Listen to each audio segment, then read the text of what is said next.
Welcome to another edition of the Warrior Daily. Today we're going to be spotlighting the special teams, and joining me is head coach Paul Winters. Paul, you made it through camp. We're now a week away or so from the season opener.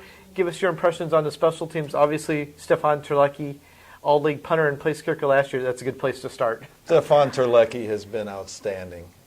He's all-league first-team punter and second-team kicker. And I think second-team kicker might have had something to do with him missing his first couple kicks at the beginning of the year, because he was outstanding at both positions last year. Has had a great camp. We're very excited about him. He's kicked off farther, deeper than he's kicked in the past. I think he's ready for an All-American type season. I put pressure on him that way. But, I mean, he's just an outstanding young man and a leader, and I think a workout warrior. He does everything you expect and more from a kicker. We have some depth behind him.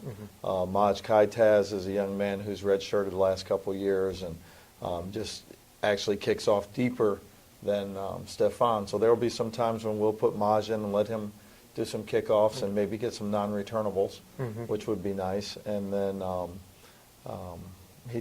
he you know, in a situation where Stefan were hurt, he could also do our field goals too. Okay. So we're very happy about him.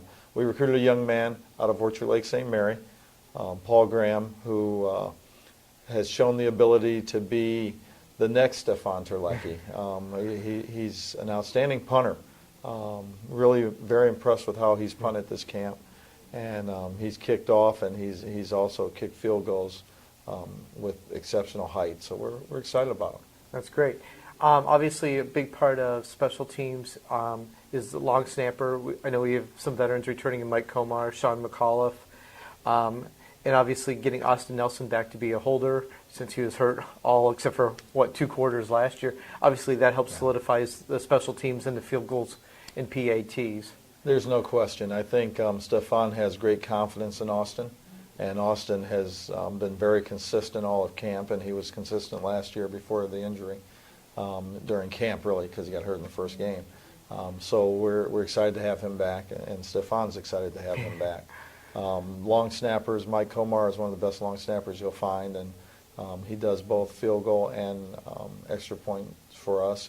And Bear, Sean McAuliffe is a very good, consistent backup at the position. Switching gears a little bit to the return game. Obviously, a couple of years ago we had Josh Furnell, who we're excited to have in the radio booth this year.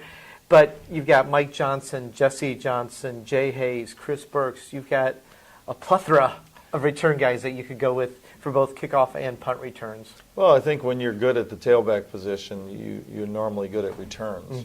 And we're very good at tailback. And Jay Hayes and Christian Burks are two guys that had great springs as running backs. And we expect them to do the majority of the kickoff returns. And both are explosive, quick, strong physical guys that not only will find the hole and outrun you, but they'll run through arm tackles. So we're good at that position. And Mike Johnson's another one who could have been a tailback. He's so big, who was our punt returner at the end of last season. And Mike has done a good job, consistently catches the ball, and at 210 pounds can break tackles. We also have Mike Sawchuk and Zach Bilecki, who have done some returns here in camp, and they're consistent catching the football. And, the biggest thing I tell those guys is we want to get a first down after we catch it, but the most important thing is we want to have the ball at the end of the play. And as long as we have the ball at the end of the play, they don't have to get a first down. They just have to keep the ball. So we've got guys who can go back there and consistently catch the football. Coach, one other factor of special teams is obviously blocking the other team's field goals or punts and changing the field position. How are the Warriors looking at that area? Well, in the past we've had dynamic difference makers, like a Dante Dunn as an example. I think he blocked 7 kicks in his career, or blocked 11 and had 7 returns, something special. I don't know if we have a Dante Dunn. They don't come along very often. But Jaron Duhart is a very talented all-conference corner who has a knack for blocking kicks. He's explosive off the corner and off the edge, and we expect him to maybe make some impact that way. And Jay Hayes is another guy who has potential to block punts. So, and it's not just those guys. I mean, Austin Nelson's back, and Austin Nelson has blocked a punt in the past. There's any number of guys that can step up and make plays for us that way. Sounds great. Sounds great, Coach. We appreciate all your time this camp. Warrior fans, tune in 1400 AM WDTK next Thursday night for the pregame show at 6:45 with Sean Belegian, Josh Rennell, and Lisa Seymour. Thanks again for watching this edition of the Warrior Daily.